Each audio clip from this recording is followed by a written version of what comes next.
আদর্শ পরিবারের দিন শুরু হবে ফজরের সালাত দিয়ে। ফজরের সালাতে বাপ হোক ভাই হোক সবাই সবাইকে ডাকবে, একজন যাবে আর একজন যাবে না, এটা হতে পারে না। সবাই সবাইকে ডেকে মসজিদের সাথে সম্পর্ক থাকবে, মসজিদে যাবে। ফজরের সালাতের পরে ঘুমানো যাবে না, ফজরের সালাতের পরে ঘুমালে বরকত উঠে যায়, রুজিতে বরকত থাকে না। আল্লাহ রাসূল বলছেন ইন্নাল্লাহা জাআলা লিহাযিহিল উম্মাতা আল বারাকাতা ফি বুকুরিহা, আল্লাহ আমার উম্মতের জন্য বরকত রেখেছেন ফজরে। ফজরের সালাতের পর যেই ঘুমাক, আপনি রিকশাওয়ালা হন, ভ্যান চালক হন, শিক্ষক হন, ব্যবসায়ী হন, দোকানদার হন, ফজরের সালাতের পরে যদি ঘুমান আপনার রুজিতে বরকত উঠে যাবে। ইবনুল কাইয়িম রাহিমাহুল্লাহ বলতেছে এমন কি আমরা সালাফদেরকে দেখেছি, আলেম ওলামাদেরকে দেখেছি, তারা যদি দূর দূরান্ত থেকে সফরে আসতেন, দূর দূরান্ত থেকে সফরে এসে কঠিন কাজ করে ক্লান্ত হয়ে যেতেন, তবুও তারা ফজরের পরে ঘুমাতেন না। কি করতেন? অপেক্ষা করতেন সূর্য ওঠা পর্যন্ত।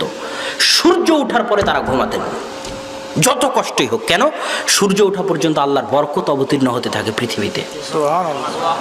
আর যদি আপনি ঘুমিয়ে যান, এই বরকত থেকে আপনি বঞ্চিত হবেন, রুজি রুটিতে বরকত কমে যাবে। এই জন্য আদর্শ পরিবারের বৈশিষ্ট্য হচ্ছে ফজরের পরে ঘুমাতে পাবেন না। ফজরের পরে কি হবে? কোরআন তেলাওয়াত হবে বাড়িতে। যে বাড়িতে কোরআন তেলাওয়াত হয় না ওই বাড়ি কবর। যে বাড়িতে কোরআন তেলাওয়াত হয় না ওই বাড়ি কবর। যে বাড়িতে কোরআন তেলাওয়াত হয় না ওই বাড়ি কবর। যে বাড়িতে কোরআন তেলাওয়াত হয় না ওই বাড়িতে কবর। কোরআন আল্লাহর কালাম, যেখানে কোরআন পড়া হবে সেখানে বরকত হবে, যেখানে কোরআন পড়া হবে সেখানে বরকত হবে। কোরআন আল্লাহর কালাম, যেখানে কোরআন পড়া হবে সেখানে বরকত হবে। আদর্শ পরিবার ওঠেই যেখানে ফজরের পরে সবাই কোরআন পড়তে পারে, পড়া জানে, ওই বাড়িতে আল্লাহর পক্ষ থেকে বরকত অবতীর্ণ হবে। সকাল শুরু হতে হবে কোরআন দিয়ে, দিন শেষ হতে হবে কোরআন দিয়ে।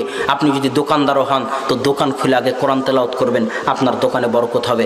দিনও শেষ করবেন আল্লাহর কালাম দিয়ে, আপনার জীবনে বরকত হবে, আপনার বাড়িতে বরকত হবে, আপনার সংসারে বরকত হবে।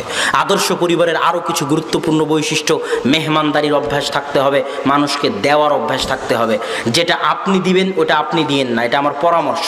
যেটা আপনি দিবেন ওটা আপনি দিয়েন না, আপনার ছোট্ট বাচ্চাকে দিয়ে দেওয়ান। একটা ফকিরকে একটা ভিক্ষা দিতে হবে, আপনি দিয়েন না। বাড়ির ছোট্ট ছেলেকে ডাকেন, আব্দুল্লাহ ফকিরকে ভিক্ষাটা দাও তো বাবা, যাতে সে দেওয়া শিখে। কথা বুঝেননি? যাতে সে দেওয়া শিখে। কোনো সময় কাউকে ফিরিয়ে দিবেন না, সে মুখাপেক্ষী হোক আর না হোক, সে চোর হোক, ধোঁকাবাজ হোক, তাতে যায় আসে না। দলিল বুখারীর হাদিস।